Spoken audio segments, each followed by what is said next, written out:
Good evening and thanks for joining us for News 10 at 6. A local congressman says if passed, the Clean Power Plan would devastate Indiana's coal industry. Congressman Larry Bucshon believes the courts will overrule the EPA's proposed plan. News 10's John Swanner spoke with the congressman on the coal issue. He has Bucshon's take on it tonight. According to Congressman Larry Bucshon, 85% of Indiana's electricity comes from coal.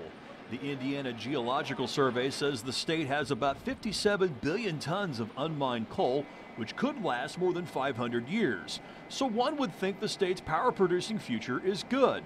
Bucshon says the EPA's Clean Power Plan puts that future in peril. Particularly to the 8th District, since all the coal mines in the state of Indiana are in my district. The Clean Power Plan aims to reduce carbon emissions from power plants by 32% by 2030. I don't want millions of people's lives disrupted and this world more dangerous because we didn't do something about it. The Governor Pence administration threatens to sue the EPA, saying the new regulations disregard Hoosier ratepayers. Bucshon believes the courts will throw out these proposed regulations. One, do they have the jurisdiction to do it under the Clean Air Act?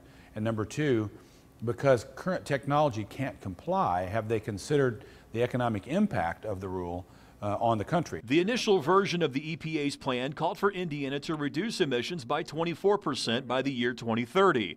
The final version greatly increased those expectations. They say we will lead the rest of the world in making changes. I would argue that we're not considering the economic impact, and it's going to tie America's hands behind our back. Emission reductions are to begin by the year 2022. In Terre Haute, I'm John Swanner, News 10. The annual cost of compliance for the proposed EPA rules would exceed $9 billion.